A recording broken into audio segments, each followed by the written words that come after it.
Olá, bom dia, queridos estudantes e queridas estudantes.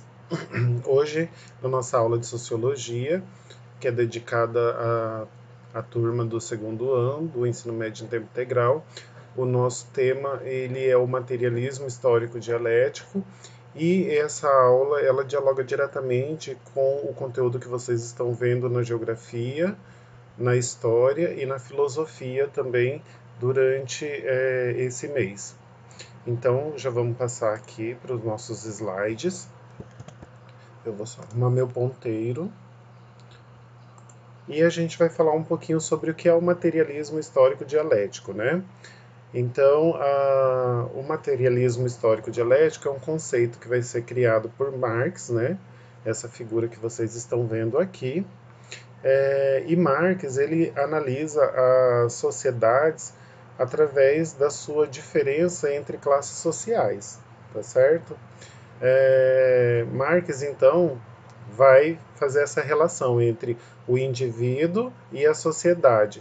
E essa relação que ele vai fazer, ela é delimitada, né? Ela é separada através da classe social e qual classe esse indivíduo está posicionado. E quais seriam essas classes, então, né? Então, a Marx vai dizer o seguinte, que as classes estão separadas entre a burguesia, os burgueses, e o proletariado, composto pelos proletários ou os trabalhadores, né? Então, a gente olhando aqui nessa pirâmide, a gente vai conseguir observar o seguinte, que as classes sociais estão representadas pela burguesia no topo dessa pirâmide, representando apenas uma pequena porcentagem, por isso que é essa parte tão pequena de azul, e a grande parte da pirâmide representa o proletariado, que é a base da pirâmide, né? Não só a base, mas como a sua grande parte. E o que seriam então os burgueses, né? Os burgueses eles vão ser os donos dos meios de produção.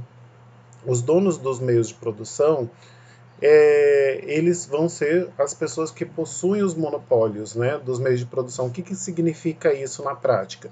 Significa que eles são os donos das matérias-primas, os donos das fábricas e os donos das mídias, entre outras categorias, né? Já os proletários, que representam os trabalhadores, que representam a grande massa, né, são aqueles indivíduos que vão vender a força de trabalho. Né? Eles não têm os meios de produção, eles não são esses donos, mas eles vendem o que eles têm. O que eles têm é a força de trabalho. Vendem para quem? Para a burguesia. Né? E a burguesia, né, que tudo vai produzir, inclusive vai produzir o lucro que vai enriquecer a burguesia. Esse lucro não é dividido entre o proletário, ele fica nas mãos da burguesia. Tá? Então, essa divisão aqui que Marx apresenta, a gente vê o que? Uma minoria comandando uma maioria e também atingindo e enriquecendo mais, atingindo lucros e enriquecendo mais através do trabalho da grande maioria que está ali no proletariado. Seguindo adiante, a gente vai ver o quê? Que a burguesia, então, ela representa a superestrutura e o proletário representa a estrutura, né? Ou a gente poderia também chamar de classe dominante e a classe dominada. Quando a gente está falando e olhando para essa pirâmide dessa maneira, como que é possível pensar que o proletário, sendo tantos, né, representando uma grande maioria e representando a base, se mantém nessa posição aceitando ser dominado por uma pequena minoria, através da ideologia. Então, a ideologia que vem das ideias, né, que vem de cima para baixo, ou seja, que vem da burguesia para o proletário, essa ideologia faz com que o proletário acredite e permaneça nessa posição de dominação, né? Então, o proletário na base da pirâmide que sustenta a superestrutura. Essa ideologia a gente já vai falar um pouquinho mais sobre ela, né? Sobre como que isso se dá na prática. Bom, então o que vai ser esse materialismo histórico dialético? O materialismo, então, é a materialidade da análise, né? Então, As coisas, não podemos analisar elas simplesmente porque elas estão aí como mero acaso, né? Elas acontecem devido aos posicionamentos dessas classes sociais e os posicionamentos onde esse indivíduo ele está inserido, né? O histórico é porque a gente fala o seguinte: a história nos diz muita coisa e ela também se transforma, né, a partir da dialética. E o que, que vai ser essa dialética? Deixa eu até ir para o slide adiante, que ela é a contradição. Né? Então, esse método de análise, né, de Marx, que é o materialismo histórico dialético, vai ver essa contradição que existe entre a sociedade, né, entre burgueses e proletários, entre donos de produção e pessoas exploradas, entre superestrutura e estrutura, né, classe dominante e classe dominada. Era uma vírgulazinha aqui, agora que eu notei esse detalhe. Então, o que, que a gente vai perceber? Que quando se tem essa ideia, essa ideologia dominante e uma dominada, ela acaba fazendo a transformação na história. E ao longo da história, isso vai se modificando, né? Vai tendo uma transformação. Voltando um pouquinho aqui, eu até coloquei um recorte, né? Nascer em bairro pobre prejudica a ascensão social por décadas. O que, que ele está querendo dizer? Vamos pensar o seguinte: se entre um indivíduo que nasce nesse bairro pobre, que ele tem maior dificuldade para o acesso ao estudo, à cultura, a uma viagem, a uma série de outros recursos que estão disponíveis aí na sociedade, devido à sua condição social, vai ser completamente diferente daquele indivíduo que está num bairro nobre, que tem acesso a um ensino com uma qualidade muito melhor, né? Que ele vai ter acesso a viagens, que vai trazer conhecimentos em loco de culturas, né? Vai ter acesso a cinema, e isso tudo implica diretamente na formação do indivíduo. Então, ele vai pensar essas duas classes dessa maneira.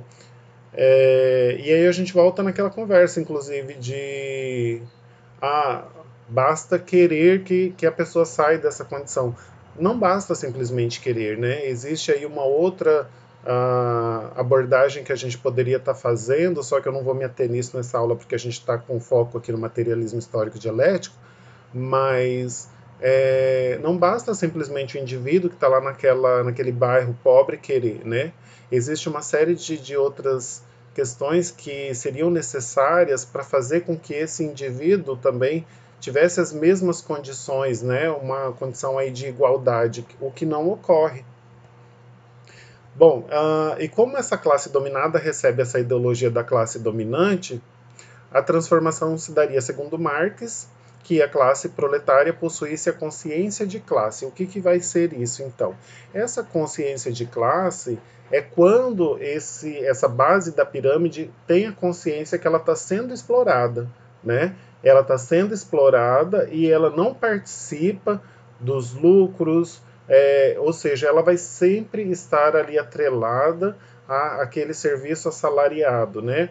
Essa imagem aqui, que é um recorte do filme Tempos Modernos, e até um meme, na verdade, porque ele diria o seguinte: 80 horas por semana, bora? Bora o quê?